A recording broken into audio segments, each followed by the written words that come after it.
सलाम, आदाब, नमस्कार साथियों, मैं जम्मल कमेंटेटर। आज हमारे साथ एक ऐसी शख्सियत है जो किसी परिचय की मोहताज नहीं है, जिन्होंने अपने मेवात का नाम ही रोशन नहीं किया है, बल्कि इंडिया के हर राज्य में अपने कामयाबी के झंडे गाड़ कर धीरे धीरे वो इंडिया के एक बड़े सितारे बनने की राह पर हैं। लोकेश मीना, स्वागत है भाई हमारे साथ में आप सभी का। और दोस्तों, ये लोकेश मीना है और जब ये बल्लेबाजी करते हैं सचमुच से गेंदबाजों का कर देते हैं मुश्किल जीना।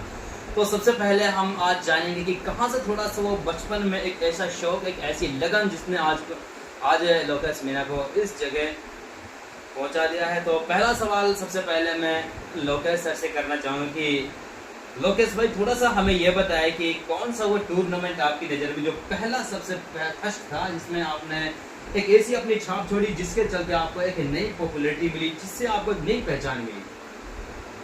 बड़े लेवल पे अगर देखोगे तो बोरावड़ का जो टूर्नामेंट था अपनी देखी भी होगी वो पारी।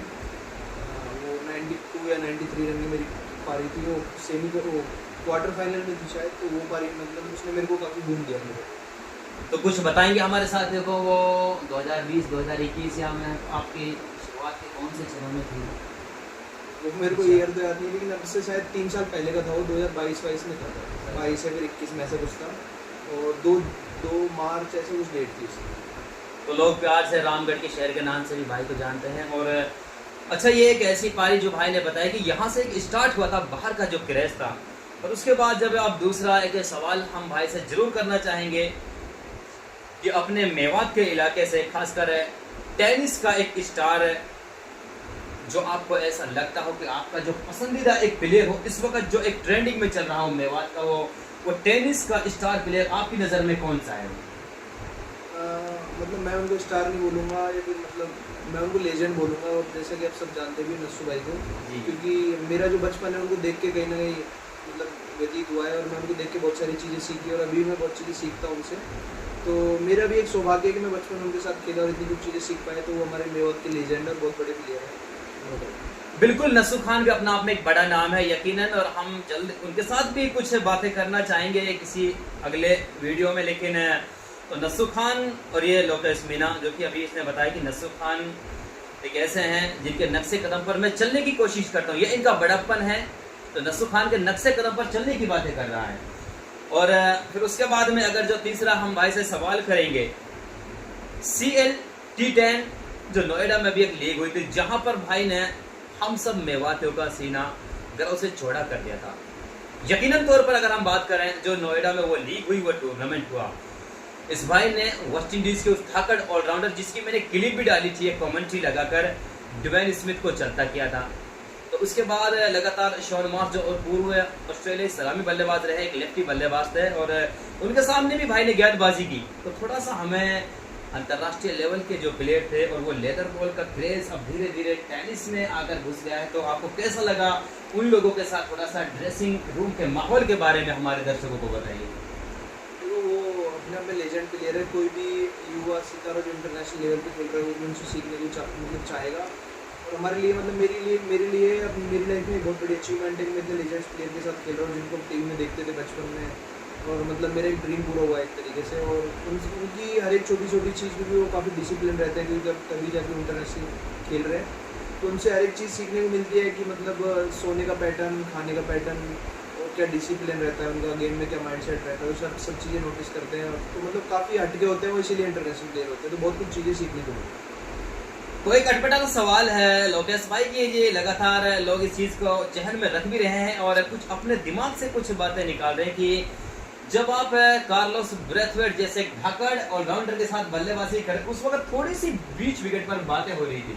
तो क्या कुछ हमारे दर्शकों को साझा करेंगे वो बातें कि आप थोड़ा सा उन्हें टिप्स दे रहे थे, शायद थोड़ी उन्हें परेशानी, थोड़ी तकलीफ हो रही हो टेनिस बॉल खेलने में, तो कुछ बता सकते हैं कि आपने थोड़ा उस वक्त क्या समझाया था ब्रेथवेट को?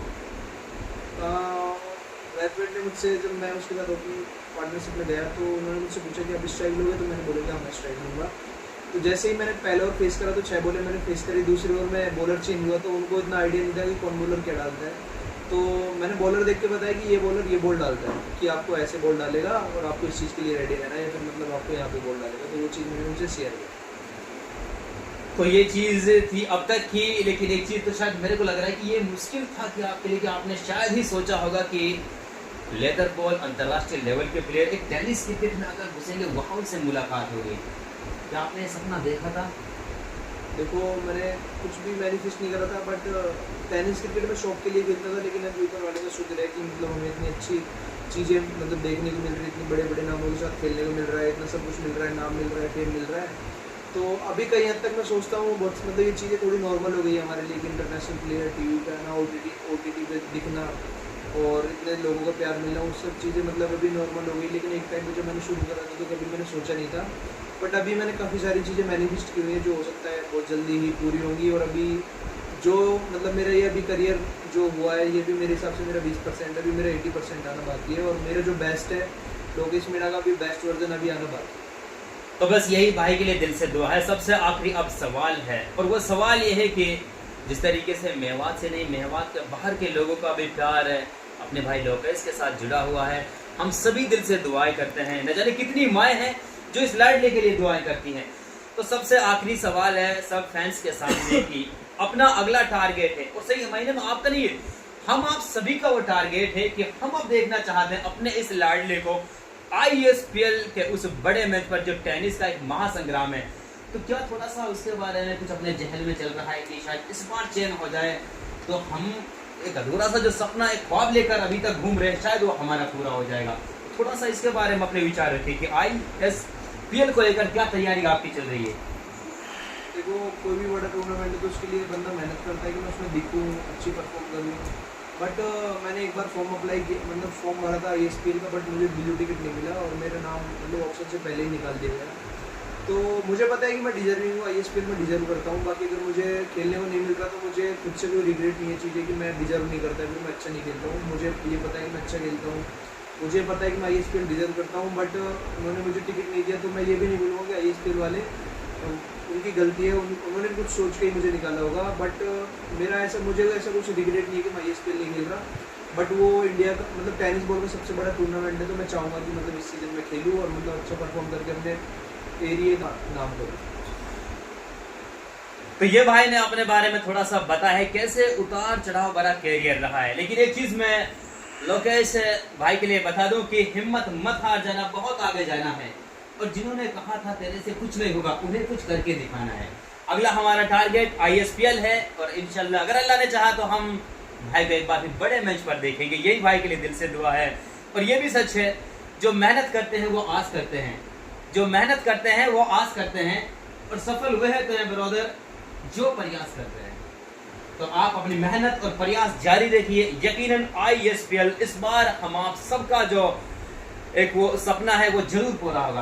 बेस्ट ऑफ लक आगे के लिए जो अपना अगला प्लान है, जो भी हर मकसद में आप कामयाब हो।